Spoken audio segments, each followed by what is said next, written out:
Bonjour à tous, donc voici l'exercice 3 du concours Physique Puissance 11 de mai 2017. L'exercice ici sur les suites et les algorithmes. Alors, ce genre d'exercice, il faut aller vite, mais quand même essayer de faire les choses bien.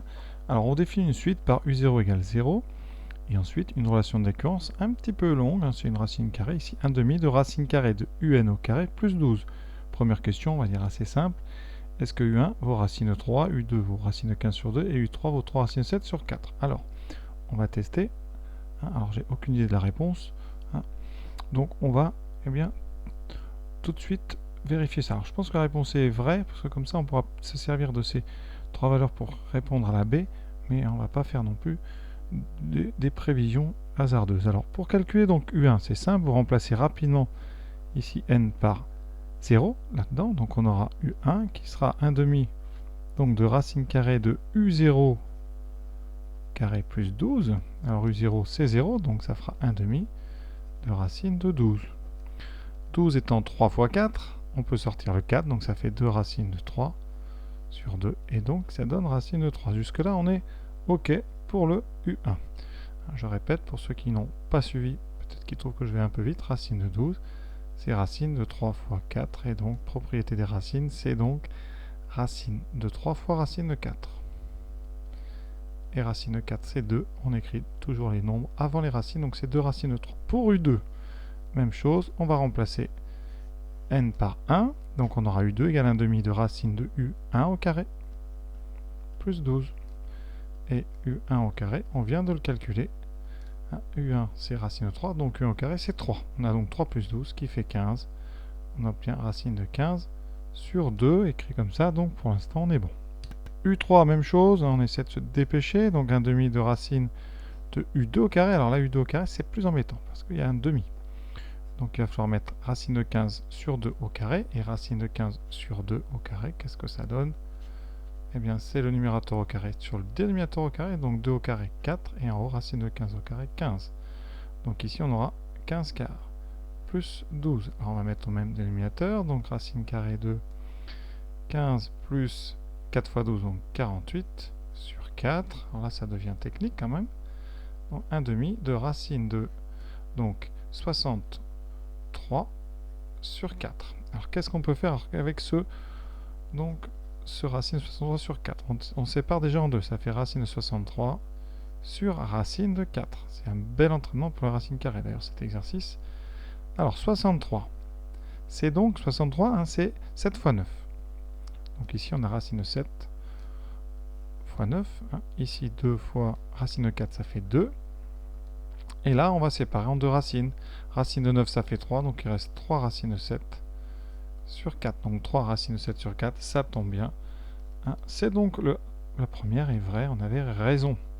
Maintenant, grâce à ces trois termes, U1, U2, U3, on peut essayer de voir si la suite est géométrique. Alors, petite chose que je n'avais pas pris en compte, c'est que U0 vaut 0. Alors il faut savoir, quand un terme est nul dans une suite géométrique, tous les termes sont nuls, puisqu'une suite géométrique, c'est un processus de multiplication. Donc, pour aller d'un terme au suivant, vous savez, une suite géométrique, c'est une suite définie par une relation d'occurrence Q fois UN. C'est-à-dire qu'à chaque fois, vous multipliez par la raison, toujours par le même nombre. Et si U0 vaut 0, forcément, eh bien U1 ferait 0, U2 ferait 0, etc. Donc, forcément ici, comme U0 est nul et que U1 n'est pas nul, eh bien la suite, elle n'est pas géométrique. Donc, propriété à connaître, si une suite non nulle a un terme nul, elle ne peut pas être géométrique. Ça, c'est une méthode qui marche très vite si vous avez remarqué que U0 égale 0. Si vous utilisez U1, U2 et U3, il va falloir vérifier que pour passer de U1 à U2, c'est la même multiplication que pour aller de U2 à U3. Il faut ici que vous multipliez par la même raison. Donc on va calculer tout simplement U2 sur U1 et montrer que ce n'est pas la même chose que U3 sur U2. Donc U2 sur U1, ça donne donc racine de 15 sur 2 sur racine de 3. Ça, c'est la méthode qui marche quand la suite n'a pas de terme nul comme U0. U3, donc 3 racine de 7 sur 4 divisé par racine de 15 sur 2. C'est loin d'être facile, donc on va faire ça tranquillement. Racine de 15 donc sur 2 fois 1 sur racine de 3. Quand on divise par racine de 3, on multiplie par son inverse, et donc on obtient Alors 15 c'est 3 fois 5, donc racine de 3 fois racine de 5 sur 2 fois racine de 3. On simplifie par racine de 3, il nous reste racine de 5 sur 2. Ça veut dire que pour aller de U1 à U2, vous avez trouvé une multiplication par racine de 5 sur 2. On va vérifier que c'est différent pour l'autre. Donc ça nous donne 3 racines de 7 sur 4. On met déjà ça sous une forme facile. Voilà, sur racine de 15. Et bien vous voyez, on peut simplifier ici. Qu'est-ce qu'il nous reste? 3 demi racine de 7 sur racine de 15. Alors on peut peut-être simplifier un peu pour ceux qui sont très techniques. Alors on va mettre toutes les racines en haut. Donc je multiplie en haut et en bas par racine de 15. Donc en haut j'aurai racine de 15 et en bas je mets racine de 15. Ce qui fait que en bas j'aurai 2 fois 15, donc 30 sur 3 fois racine, donc de 7 fois 15. 7 fois 15, 105. On simplifie, il reste racine de 105 sur 10. Alors est-ce que c'est égal à racine de 5 sur 2? Pas du tout. Vous pouvez me dire, mais comment on sait que racine de 5 sur 2 n'est pas pareil que racine de 105 sur 10? Eh bien, pour comparer des racines carrées, on les met au carré. Alors, le carré de la première, alors je vais faire ça en rouge pour ne pas mélanger tout. Donc ici, au carré, ça fera 5 sur 4. Ici, au carré, ça fera 105 sur 10 fois 10, 100. Et en divisant par 5, on obtient 21 sur 20. Donc là, on a 21 sur 20, on divise par 2, ça fait 10,5, ça fait donc, ça fait 10,5 sur 10, donc ça fait 1,05 au carré, tandis que celui-là au carré fait 1,25. Donc vous voyez bien que les deux carrés sont différents, donc ça et ça n'est pas pareil. Conclusion, ici, le coefficient pour aller de U1 à U2 n'est pas le même que pour aller de U2 à U3. C'est un petit peu long, c'est vraiment pour faire ça dans les détails. Vous, dans la pratique, il fallait absolument remarquer que U0 était égal à 0. Et donc la suite, eh bien, elle n'était pas géométrique. Et donc c'était faux. Troisième question. Alors, on vous propose une formule, un terme général pour n, qui est racine de 4 puissance n moins 1 divisé par 4 puissance n moins 1. Attention, le moins 1, un coup est en haut et l'autre coup est à côté. Je vous rappelle aussi que dans ce concours, on n'a pas de calculatrice. Donc, première chose pour ça, on va tester les premiers termes. Alors, U0. Si cette formule est bonne, est-ce que ça nous donne 0? U0, ça fera donc racine donc de 4 puissance 0, donc 0. Pardon, 4 puissance 0, ça fait 1 moins 1 sur 4 puissance 0, donc ça ferait donc 0 sur 1, donc ça fait bien 0. Pour U1, racine donc de 4 moins 1 sur 4 puissance 0, donc racine de 3 sur 1, racine de 3. On est bon, jusque-là, on peut se dire U2, racine, donc 4 au carré, 16 moins 1 sur 4 puissance 1, donc on a 15 sur 4, et ça donne bien racine de 15 sur 2, jusque là, encore bon. Et U3, racine donc de 4 au cube, 64 moins 1, sur 4 puissance donc 2, racine de 63 sur 16, donc ça fait racine, donc on avait dit 63 c'est 9 fois 7, donc 3 racines de 7 sur racine de 16 sur 4, 3 quarts. Donc c'est bon pour les 4 premiers. Alors là on peut peut-être prendre le pari et dire que c'est vrai. Alors attention, ça peut être un piège, ça peut être bon pour les 4 premiers, mais pas pour le 5e. Donc comment faire? Eh bien, on va tout simplement montrer ça par récurrence. Alors ça peut être très long ou très rapide. Évidemment, on ne rédige pas. Alors l'initialisation, on a déjà vérifié. Donc initialisation, elle est OK, on a vu U0 bien égal à 0 avec cette formule. Maintenant l'hérédité. On va supposer ceci vrai. Donc évidemment, vous ne rédigez pas sur votre brouillon. Et on va calculer UN plus 1. UN plus 1, c'est 1 demi. Donc, de racine carrée de UN au carré ici. Vous voyez? Donc on va mettre ça au carré. La racine s'enlève. Ça fera 4 puissance n-1 sur 4 puissance n-1. Plus 12. On va mettre au même dénominateur. Là, c'est un bel exercice. Donc, au même dénominateur, on a 4 puissance n-1 plus 12 fois 4 puissance n-1. Le tout sur 4 puissance n-1. Alors, on va, ce 1 demi, le 2, on va le rentrer à l'intérieur de la racine. Donc, on va rentrer un 4. Ça nous donne racine, donc, en haut, 4 puissance n, moins 1, plus, alors 12, c'est 3 fois 4, donc 3 fois 4, fois 4 puissance n, moins 1. Et ensuite, dessous, on a donc racine, alors j'ai séparé sans faire exprès, mais c'est relié au même. Donc on a 4 fois 4 puissance n-1. Donc je répète, ce 2 va rentrer sous forme d'un 4, ce 4 c'est lui.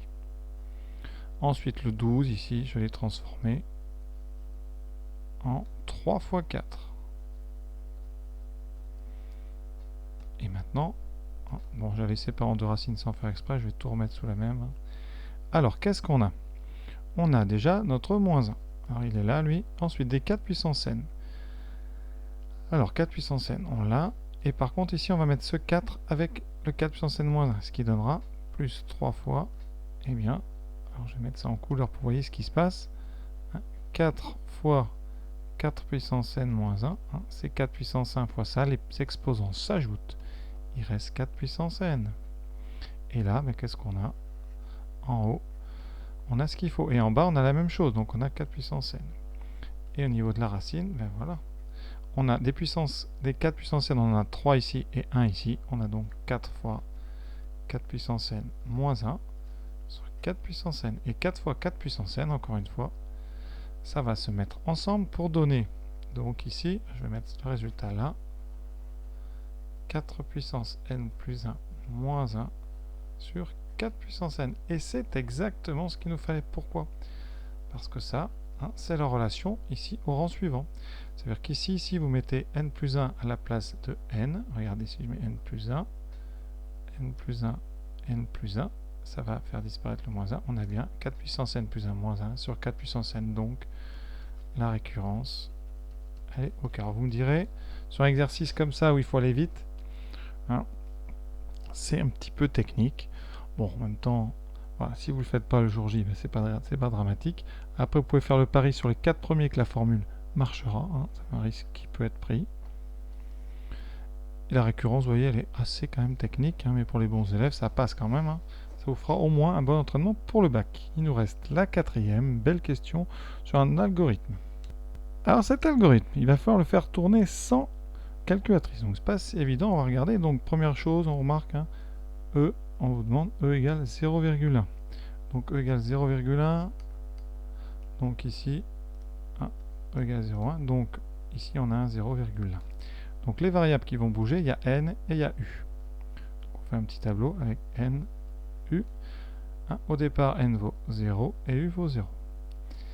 Et on a une condition ici pour rentrer dans la boucle, c'est que cette condition, c'est 2 moins u plus grand que 0,1.